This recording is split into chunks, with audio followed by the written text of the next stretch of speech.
Wih, saudara, ada beberapa hal yang memang agak bergeser dari sebuah yang dipandang umum. Jadi, beta mau omong saja beberapa hal yang sebenarnya beberapa hari belakangan sih rame dibicarakan banyak orang. Ada beberapa hal. Ya apa?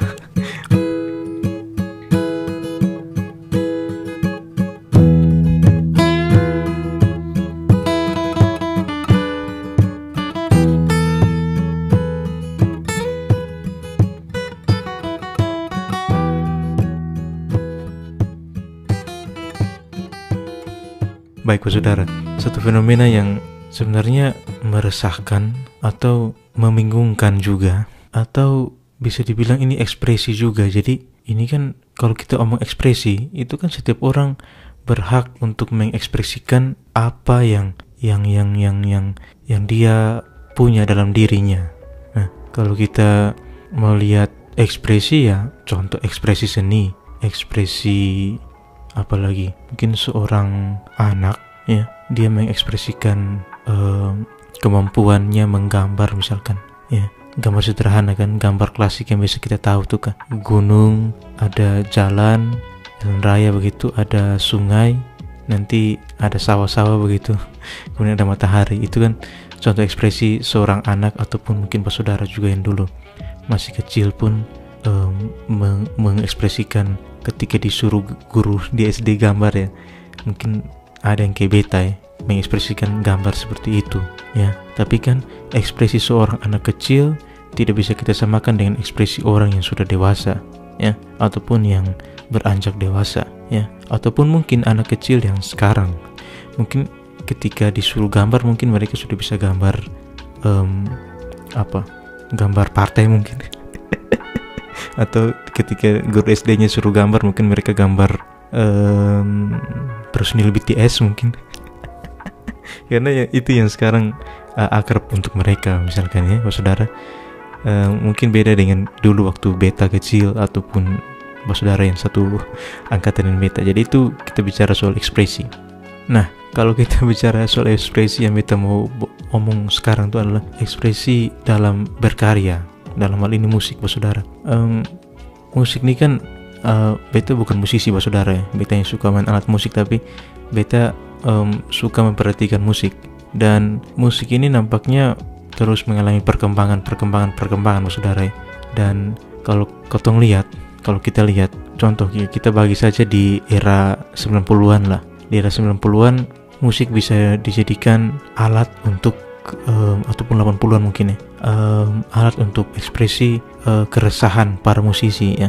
Oh, dia mau mengkritik, misalkan mengkritik pemerintah atau mengkritik sesuatu, bisa dipakai musik, ya. Misalkan ada band namanya Rage Against the Machine, ya, band yang sangat, ya, bisa dikatakan hip rock ataupun hardcore, mungkin juga punk, mungkin ada sedikit. Rage Against the Machine ini misalkan di salah satu lagunya, video klipnya itu mereka membakar boneka Barbie, ya. Kenapa mereka membakar boneka Barbie? Karena Barbie itu kalau saudara yang pernah nonton film Barbie atau pernah lihat mainan Barbie, itu anak 2000-an, ya. Jadi itu lambang kesempurnaan. Jadi boneka Barbie atau sosok Barbie itu cantik, ya, rambutnya panjang segala macam, kulitnya putih, dan itu dianggap sebagai lambang kesempurnaan, ya. Nah, itu oleh si Rage Against the Machine di salah satu video klipnya, dia bakar si boneka Barbie, menyatakan bahwa mereka menentang yang namanya kesempurnaan, atau menentang sebuah paham-paham yang mau menegaskan bahwa lu cantik, lu harus putih, lu harus rambut panjang, lu harus tinggi, dan seterusnya. Ya, mungkin mereka menentang itu bentuk ekspresi. Salah satu contoh saja, saudara, ya. Kalau contoh di Indonesia mungkin para musisi-musisi, ya salah satu musisi yang beta pun suka, yaitu Iwan Fals, ya. Iwan Fals ini, ya kita tahu lah, lagu-lagunya begitu legendaris, ya. Banyak kritik-kritik sosial, adalah juga lagu-lagu yang berbau cinta, ya. Bahkan lagu-lagunya si Iwan Fals ini biasa dijadikan kayak banyak dongeng-dongeng atau cerita-cerita aneh di belakangnya.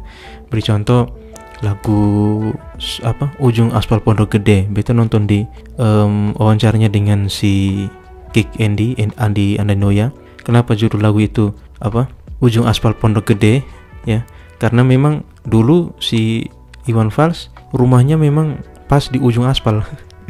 Jadi rumahnya pas di ujung aspal dan di depan rumahnya itu sudah tidak aspal lagi. Jadi judul lagunya Ujung Aspal Pondok Gede. Mungkin waktu itu ya lirik-liriknya kalau di kasusnya di lagu Ujung Aspal Pondok Gede mungkin tentang pembangunan di sekitar daerahnya di situ ya, yang sudah sangat masif, kemudian dia dan teman-temannya kehilangan tempat bermain dan seterusnya. Itu kan kritik-kritik sosial saudara ya.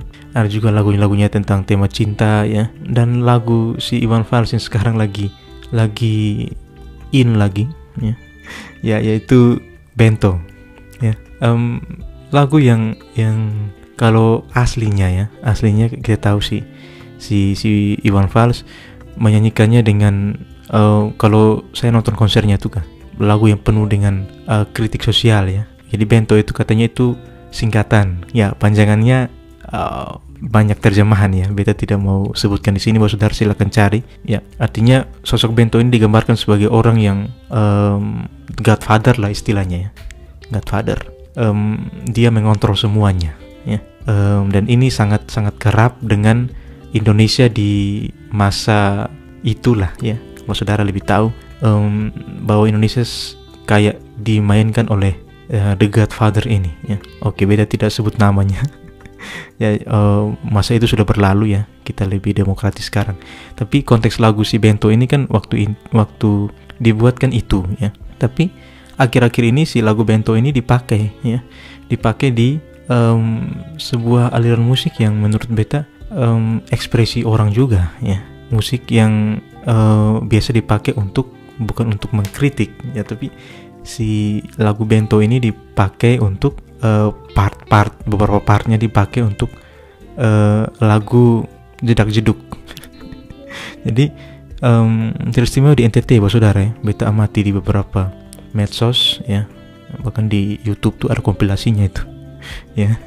Jadi lagu Bento ini diambil beberapa partnya ya, beberapa bagiannya dimasukkan dalam lagu ya jedak jeduk ya. Iramanya semangat, bukan irama mengkritik lagi ya. Dan bukan hanya satu lagu saudara, di beberapa mungkin 2-3 lagu mungkin saudara bisa pastikan si Bento ini part Bento ini dipakai untuk lagu jedak jeduk ini ya. Dan ketika lagu ini viral ya, banyak yang saya lihat di beberapa media online itu yang lokal itu banyak yang mengkritiknya ya. Kok lagu yang dulu untuk kritik pemerintah dalam tanda kutip, kok sekarang dipakai untuk satu ekspresi yang lain seperti itu ya. Nah, ada pro-nya, ada banyak kontra yang terjadi ya. Tapi beta sebagai fans Iwan Fals, beta ikuti semua albumnya, bahkan album yang paling baru itu yang Pun Aku itu di 2000 yang beberapa waktu yang tahun lalu ya, baru dirilis, itu pun beta ikuti. Beta lihat bahwa ini ekspresi orang sih. Mungkin ketika part Bento ini dipakai untuk lagu yang konteksnya gembira, untuk konteksnya itu yang lain selain yang dulu yang katanya kritik sosial, mungkin saat ini part itu dipakai untuk membuat orang gembira ya, dengan goyang yang itu juga banyak dikritik sih, goyang yang ya beta tidak mau mengkritik itu juga. Itu kan ekspresi orang saudara, orang bebas berekspresi selama itu tidak melanggar tatanan norma yang berlaku. Beta pikir sah-sah saja ya, itu kan ekspresi orang saudara ya. Dan beta pun kemudian berpikir juga, apakah ada aturan untuk mengambil sebuah part lagu yang dari aslinya kemudian dibawa ke musik-musik yang jedak jeduk tadi, yang dipakai untuk ekspresi kegembiraan itu, yang dipakai di tempat-tempat acara itu, apakah ada aturannya? Tidak ya. Kalau beta pernah dengar dulu sih, aturannya itu kalau kasusnya di Radiohead yang beta pernah cerita di episode tentang Hari Musik Internasional itu kan Radiohead sendiri digugat oleh salah satu grup juga untuk lagu Karma Police, lagu Grape ya, karena mirip katanya, digugat, disu, dan Radiohead kalah. Apakah seorang Iwan Fals bisa menggugat orang yang membuat musik pakai suaranya di lagu Bento, ataupun mungkin bukan hanya Bang Iwan Fals, mungkin yang lain juga bisa menggugat? Beta kurang tahu aturan seperti itu sih. Tapi mari kita melihat dari beberapa kacamata ya, saudara. Ini bentuk ekspresi orang ya. Ekspresi itu kan beragam, saudara ya. Ya, ekspresi beta mungkin berbeda dengan ekspresi kegembiraan beta beda dengan orang lain ya. Beta secara pribadi kalau dengar musik jedak-jeduk misalkan, entah itu yang lagu apapun, mungkin beta tidak punya ekspresi yang goyang atau apa, tidak. Tapi mungkin saudara yang lain dengar kan bisa ikuti irama kemudian bergoyang, dan ekspresinya itu kan beragam. Berpikir goyang itu ya, joget dan seterusnya itu kan ekspresi orang ya. Jadi tidak perlu kita larang lah, itu kan hak mereka juga. Yang beta lebih melihat sih ekspresi si beatmaker ini ya, si pembuat musik ini, apakah ini melanggar aturan tidak, beta tidak tahu juga ya. Tapi ya kalau kita lihat di platform musik, khususnya di YouTube itu kan banyak juga yang seperti itu ya, beatmaker ya, yang produksinya di rumahan dan mereka juga bisa meraup untung, dan ya itu sah-sah saja sih, bahkan menjadi ladang penghasilan juga bagi si beatmaker ya, yang sudah banyak di Indonesia ya, apalagi juga sangat berkembang di wilayah timur Indonesia ya. Jadi tidak perlu diperdebatkan itulah, selama tidak melanggar aturan, ataupun mungkin aturannya ada tapi kita kurang tahu juga, saudara. Itu ekspresi orang. Marilah kita menghargai ekspresi orang, tidak usah terlalu diperdebatkan kalau tidak melanggar norma-norma tatanan yang berlaku di hidup ini.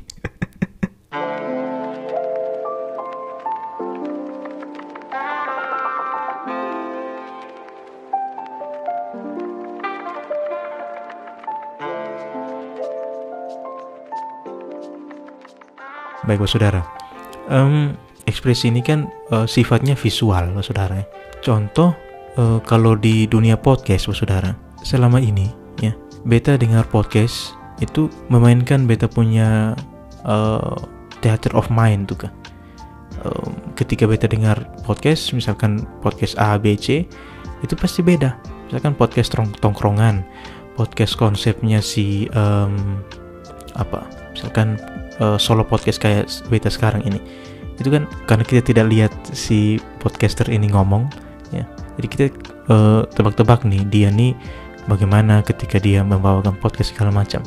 Tapi beberapa hari yang lalu ini jagat podcast Indonesia, khususnya yang tampil di Spotify ya, itu nampaknya ini nih diberikan sebuah pilihan baru, kita bisa katakan begitu ya, karena muncul video podcast lah istilahnya. Kalau BKR Brother memberikan tagline-nya podcast ya, video podcast. Jadi podcast yang selama 3-4 tahun belakangan ini kita dengar di Spotify yang hanya ekspresi, hanya konten suara ya, konten audio, dan kita pun harus berpikir ini bagaimana misalkan kalau BKR misalkan Bobby Molen atau si Rio rekam itu bagaimana.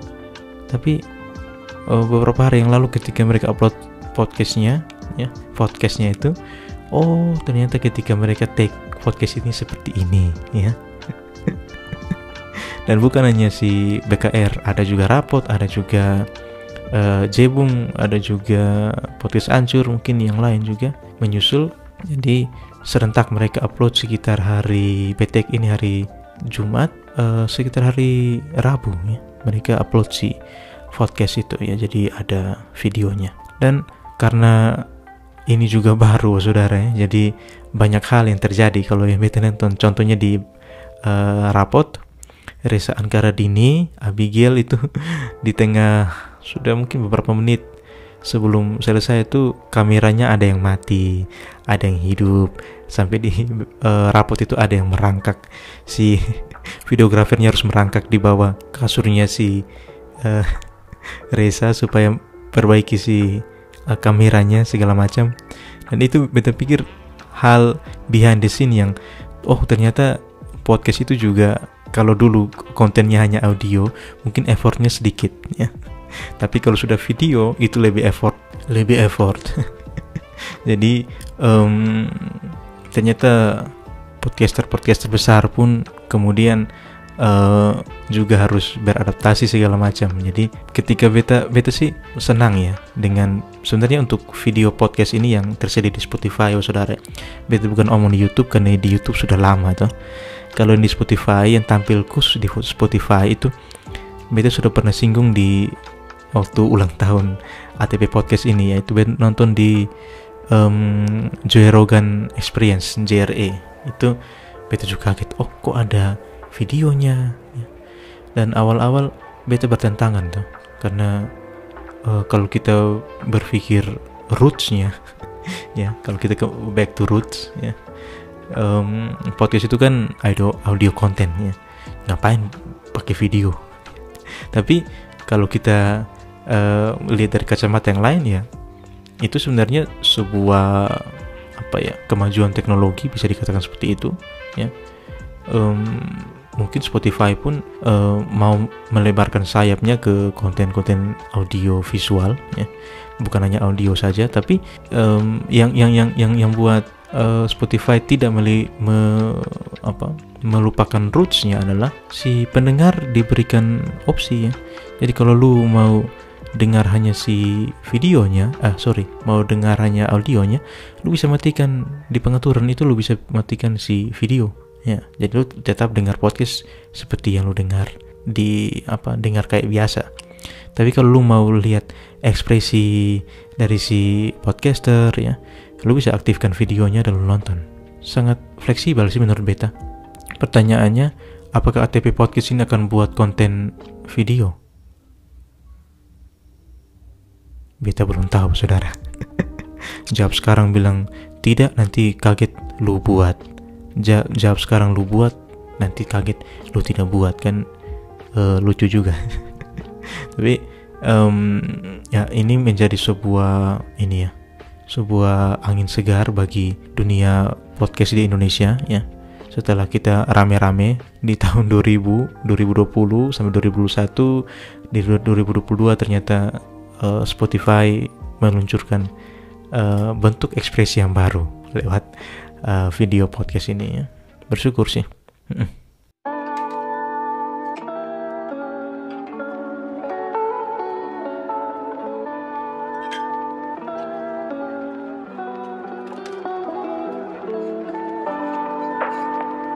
Nah, kita masih bicara soal ekspresi, apalagi ekspresi yang beta harus bahas. Ekspresi ketika kita mencapai suatu keberhasilan, atau ekspresi ketika kita, mungkin kebalikannya, ekspresi ketika kita mengalami sebuah kegagalan. Kok jadi dalam? Ya, saudara, ada istilahnya show off. Apa itu show off? Show off itu kan bahasa Indonesianya pamer tuh kan. Jadi tidak bisa dipungkiri, saudara. Beta kutip statementnya Gofar Hilman. Dia pernah bilang bahwa medsos itu kan merupakan media untuk pamer. Iya, untuk pamer, saudara. Esensinya untuk pamer nampaknya. Karena hal yang ada di situ ya, lu pasti pamer yang bagus. Ya, semua orang ingin dilihat dalam konteks bagus, saudara. Apakah beta ini juga bingung. Kadang ekspresi diri ya, ketika kita mencapai satu peak, suatu pencapaian menurut kita ya, kita kadang show off kan dia. Apakah itu salah atau benar ya? Beta ini sangat subjektif, saudara ya. Podcastnya beta yang subjektif, tidak apa-apa. Tapi menurut beta itu juga sifatnya orang. Ketika dia mencapai suatu keberhasilan, dia pengen orang lain tahu. Dia ingin orang lain tahu bahwa oke, saya sudah sampai di titik ini loh.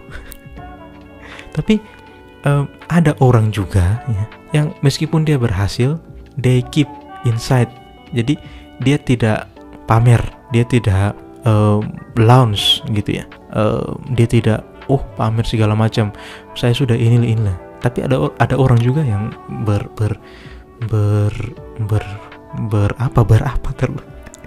yang berpandangan seperti itu ya.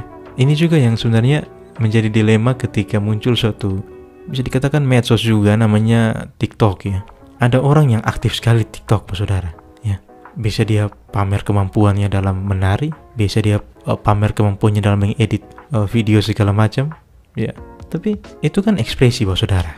Namanya sesuatu, tapi ini juga ini yang beta angkat. Namanya sesuatu yang sudah dipublish ke dunia luas ya. Lu tidak punya kemampuan, lu sebagai orang yang sudah publish itu, lu sebagai orang, lu sudah menyebarluaskan konten itu, dan itu artinya lu memberikan pilihan kepada pendengar lu, kalau maksudnya kayak beta podcast atau kayak penonton lu di TikTok atau di YouTube segala macam, untuk ya menilai apa yang sudah lu publish itu ya.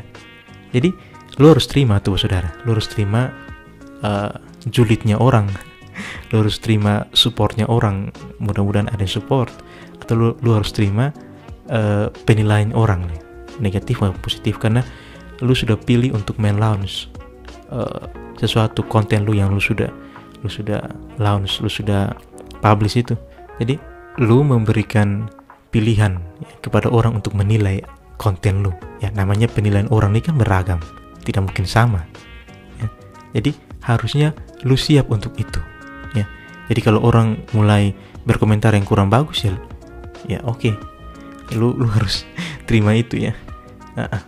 Karena itu sudah konsekuensi logis dari apa yang lu sudah lu dari pilihan lu untuk melaunch misalkan konten lu. Tapi ekspresi orang itu kan tidak bisa disamakan ya. Beta tidak bilang orang yang tidak pernah melaunch keberhasilannya itu orang yang terlalu pendiam, orang yang mau hidup sendiri atau apa. Itu pilihannya, saudara ya. Beta pernah dengar salah satu episode Rapot, Abigail pernah bilang begini, ada pandangan hidup orang Swedia, beta lupa namanya apa lagi. Kata orang Swedia itu, baiklah orang itu yang menyebut lu punya keberhasilan, jangan lu yang melaunch atau menyebutkan lu punya keberhasilan ke orang. Mungkin itu bisa menjadi penutup episode ini, saudara ya. Semuanya mari berekspresi, tapi ya terserah lu lah mau berekspresi kemana. Cheers, saudara.